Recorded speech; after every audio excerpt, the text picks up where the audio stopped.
Coming up tonight, former Prime Minister Hubert Ingraham leaving FNM supporters slack-jawed as he slams the former government for appointing MPs to head up corporation boards.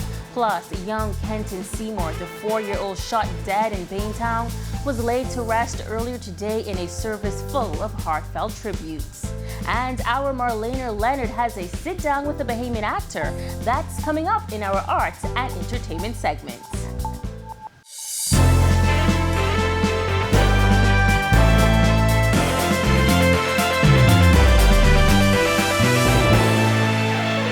This is our News Weekend edition. Thank you so much for tuning in. I'm Megan Shepard.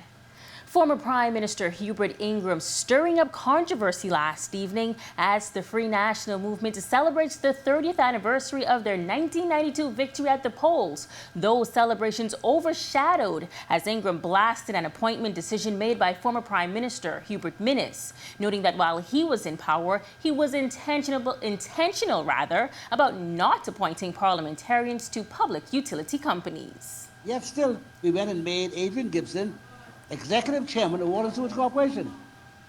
And now we got all kind of egg over our face. All we had to do was say, I wonder why they did that.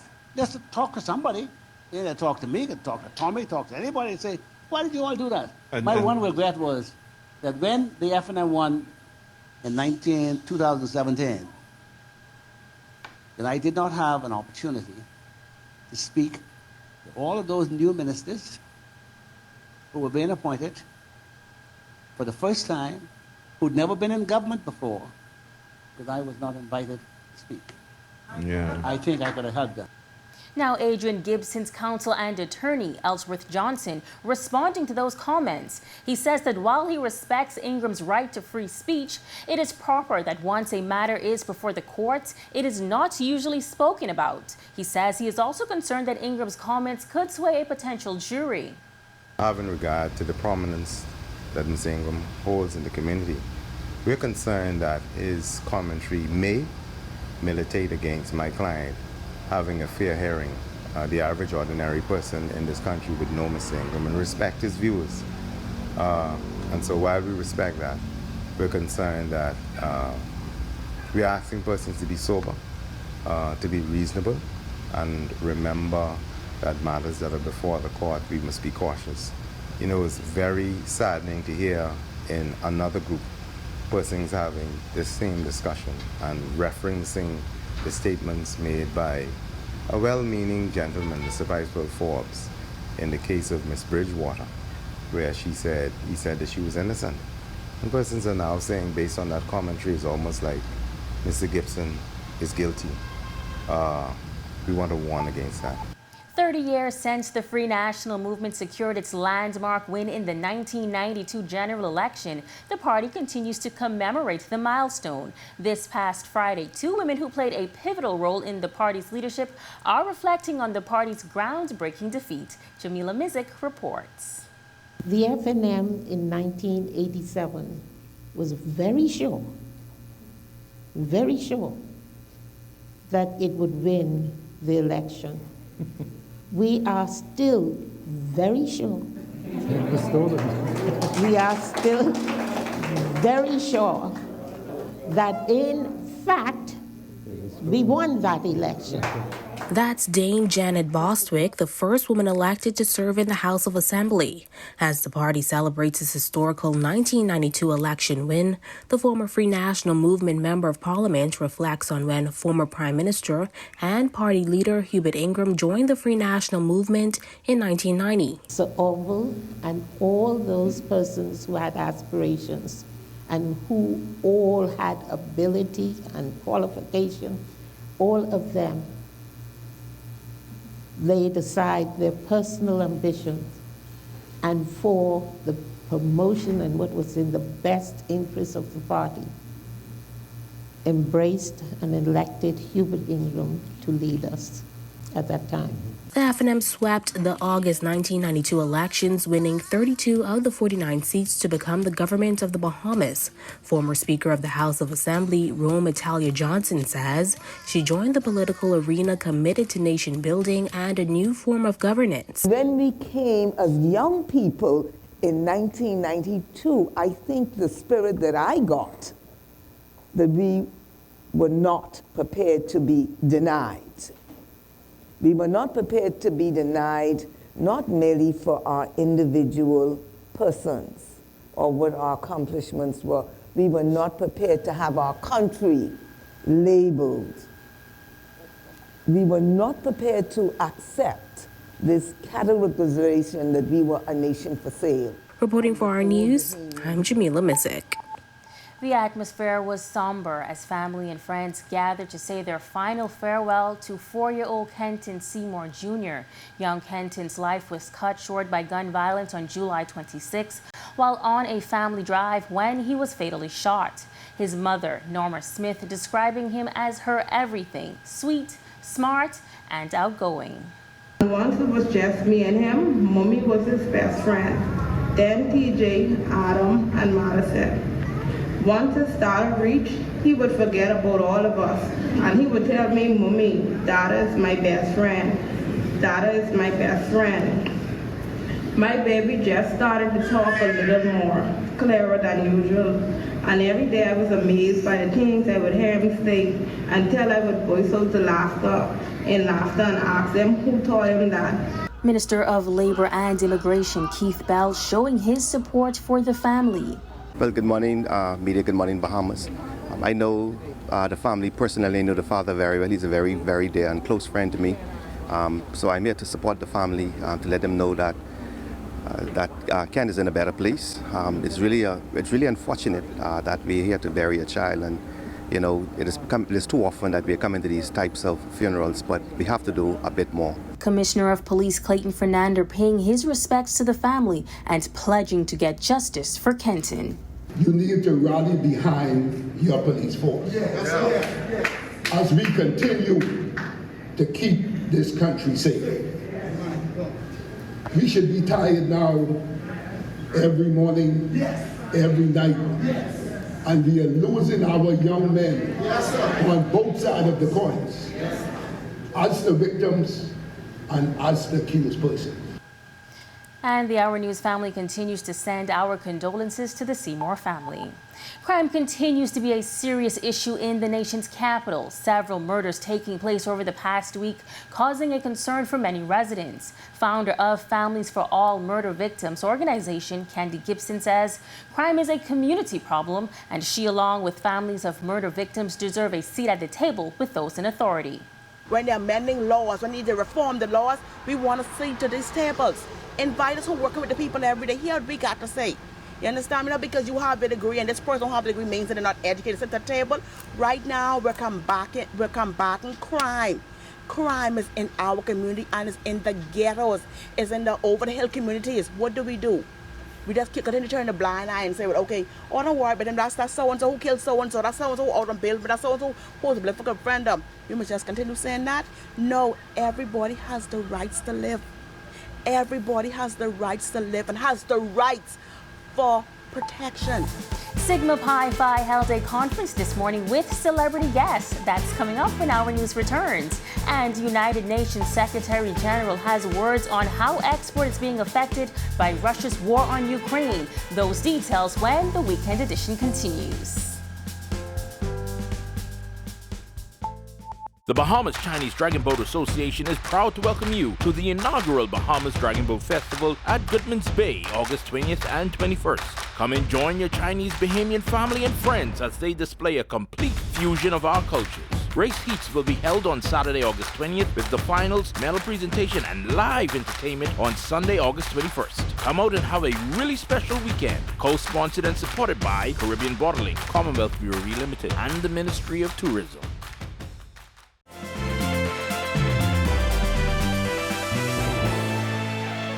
Welcome back to our news. The 56th Grand Boule taking place this weekend at the Atlantis Resort. The Grand Boule is an event hosted by the Sigma Pi Phi fraternity with the aim of providing intellectually stimulating programs that enhances the members' ability to provide dynamic leadership and conduct fraternity business. Prime Minister Philip Davis, an archon in the organization, sharing that over 50% of the country's national debt relates to the consequences of climate change.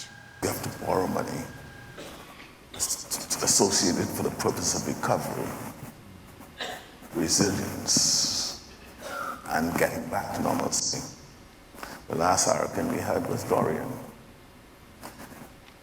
It caused our loss and damage amounted to more than $4 billion.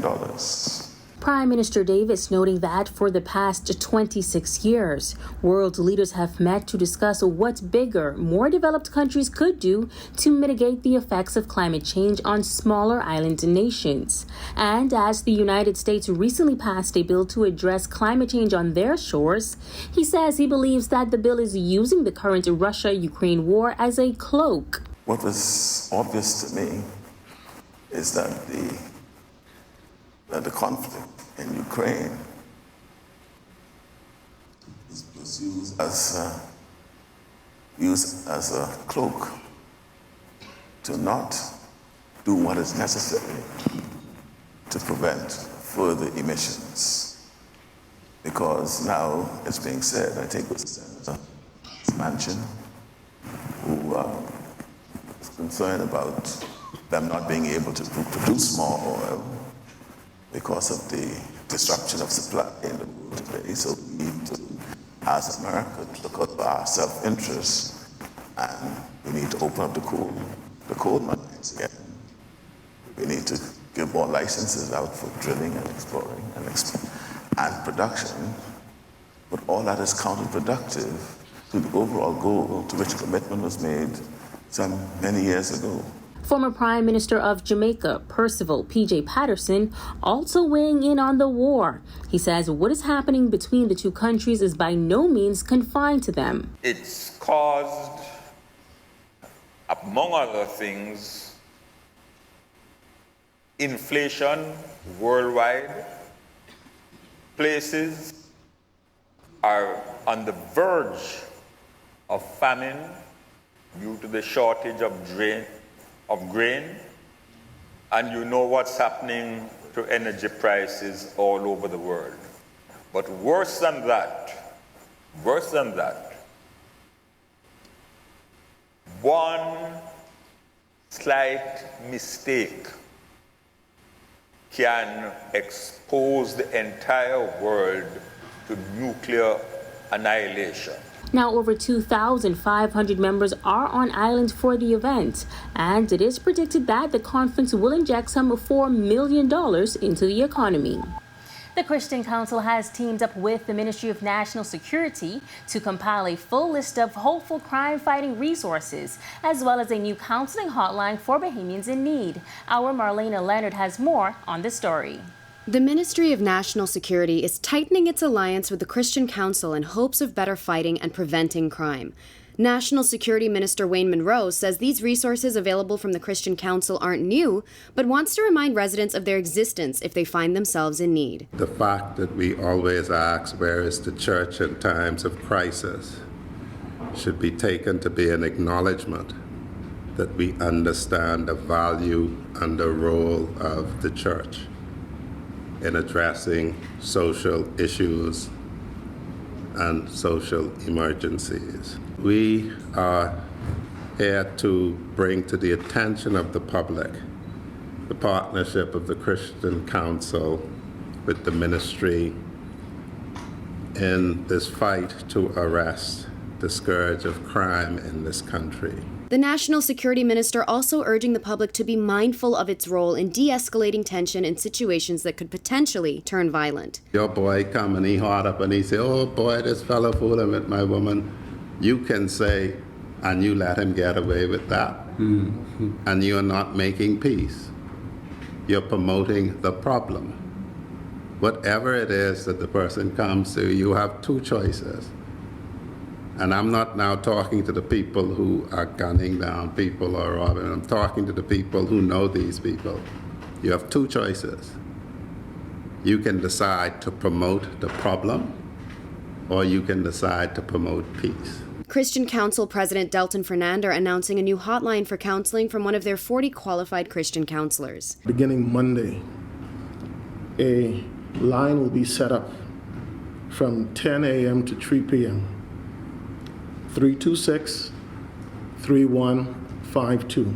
If you need help, you can call in from 10 to 3. Obviously, any church in your community will do. But if you book an appointment here, a trained Christian, I want to emphasize that, clinical counsel, we're going to talk about Christ. Carlos Reed offers advice to parents who are struggling with at-risk children. Parents, if you have problems with your kids and you don't know how to deal with them, then call us so we can connect them with shock treatment. We also have some other programs that we're going to be implementing in short order. That's going to be able to help alleviate some of the pressure, particularly parents are faced with. But we want to encourage you that if you feel that you are overwhelmed, before it reaches to a point that you cut a movie, like the young people say, reach out to somebody. A full roster of the resources will be available this coming Monday on the Ministry of National Security's Facebook page. Reporting for Our News, I'm Marlena Leonard. UN Secretary General Antonio Guterres said earlier today that the United Nations is working with the United States and the European Union to overcome obstacles to get Russian food and fertilizers reaching world markets. Guterres said that under a UN brokered deal agreed in Turkey last month to resume Ukraine's grain exports, cut off since Russia's invasion in February, more than 650,000 metric tons of grain and other food was already being exported. He said those countries that imposed sanctions on Russia over its invasion of Ukraine had made it clear that the measures did not apply to food and fertilizers. But, he added, there had nevertheless been a chilling effect on exports. And still to come, the Minister of Grand Bahama says the NACAC sporting event is good for her islands. And school is in. Well, almost. We have the details when the Weekend Edition returns. The Bahamas Chinese Dragon Boat Association is proud to welcome you to the inaugural Bahamas Dragon Boat Festival at Goodman's Bay, August 20th and 21st. Come and join your Chinese Bahamian family and friends as they display a complete fusion of our cultures. Race heats will be held on Saturday, August 20th, with the finals, medal presentation, and live entertainment on Sunday, August 21st. Come out and have a really special weekend. Co-sponsored and supported by Caribbean Bottling, Commonwealth Brewery Limited, and the Ministry of Tourism.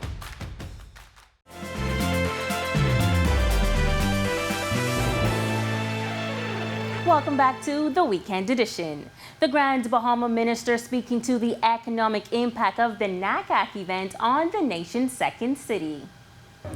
I can't begin to say how important it is, and how, you have people that are now able to earn money. They're able to pay their bills. You have the taxi drivers, the bus drivers, the vendors, the hotels, the transportation providers, everyone. And so the impact is widespread. The island is booked out solid. We've not seen this since, I don't know when. I don't think we've ever seen it actually. As extensive renovations continue on school campuses around the country, less than 2 weeks before the reopening, former Bahamas Union of Teachers President Kingsley Black says the issue of school repairs have been a long-time vexing issue. Recently, Prime Minister Philip Davis led a tour of school campuses around New Providence to see the scope of renovations firsthand. Black says school repairs will be happening for some time. I do not think the country has the capacity in the short term to replace what needs to be replaced. Consequently, repairs are going to be with us for some time. What we need to do is understand that in the public sector, we have a duty to be innovative and creative, just like those leaders in the private sector. Black explains what issues he ran into while he was president of the BUT. Back in those days, the Ministry of Education's approach to dealing with repairs was to house a team of persons with broad sets of skills related to the task to be done with the repairs, and have that department at the Ministry of Education, and when there's a problem, they dispatch this team to go and do the work. Unfortunately, the volume of work to be done, this team didn't do it effectively. So they find themselves, and not only that, the maintenance wasn't consistently done over the years, and so many of the buildings fell into disrepair. Schools across the country are set to reopen in just a matter of weeks. This back-to-school season is somewhat unique as students are returning to the classroom for face-to-face instruction. Italia Hall tells us how one local organization is giving back to students of the Albury Sale Primary. The Diggers Foundation partnering with the Albury Sale Primary School to ensure that students are fully equipped. While students have been working from home for the most part of the COVID-19 pandemic, officials say things appear to finally be returning to normal as students will be able to engage in face-to-face instruction. School principal Shirley Wallace says the school is prepared. We are going back to something it was a part of our daily routine. Computer teacher and coordinator Shanique Taylor sharing how the school was able to partner with the Diggers Foundation. It was birthed out of the fact that students, when they walked into the classroom, they were never fully equipped with the tools needed. And now the foundation is donating over 500 backpacks filled with school supplies. They can be mentally ready, but they still need all of their essentials for school. And also, we just wanted to help out and give back since this was the school that our dad went to. It always brings us joy to come out and give out to those who are less fortunate than ourselves. Reporting for our news, I'm Italia Hall. Still to come after the break, the weather report with the details to make your weekend great. And inside the mind of actor Craig Pinder. That's coming up in our arts and entertainment segment when the Weekend Edition returns.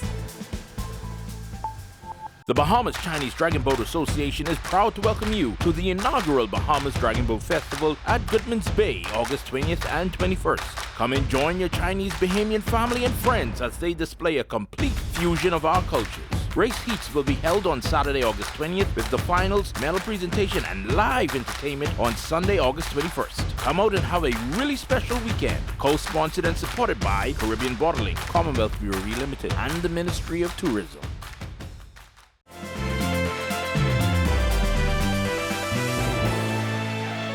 You're watching our news, the Weekend Edition. It seems like the rain and the sun are working things out these days. A bit of rain in the morning and sunshine in the afternoon. Here's the weather forecast to shake things up just right.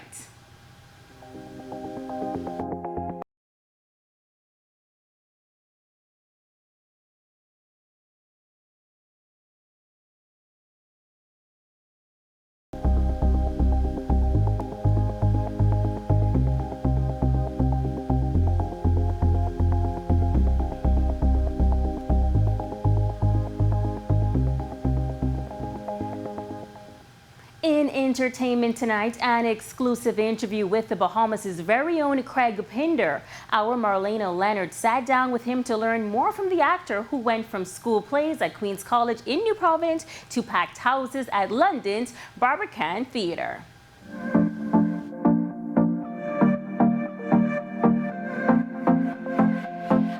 Craig Pinder is no stranger to the theatres of London's West End. But while most of us find our place in the audience, Craig Pinder often finds his place centre stage. We sat down with him at Bon Vivants to dig a little deeper into the story of his journey from the East End of Nassau to the West End theatres of London. The story begins right here in Nassau, where a young Craig Pinder saw his father, Bill Pinder, in a performance of Pirates of Penzance. My dad was an amateur actor in the Bahamas at the Nassau Amateur Operatic Society, and we were talking about this today, I saw him in a production of Pirates of Penzance, I think. You know, they were all dancing about with swords and being pirates and patches and things, and I thought, wow, this is great, you know, I got captivated by it. An inspired young Craig went on to participate in school plays at his alma mater, Queen's College, but didn't immediately follow his dream post-high school, instead opting to get a Bachelor's of Science in Chemistry and Mathematics to help with the family business. It wasn't until he was almost 30 years old that he was persuaded to take the leap and audition for the prestigious Royal Academy of Dramatic Arts. I don't know, it's an actor called Mick Bancroft in Nassau.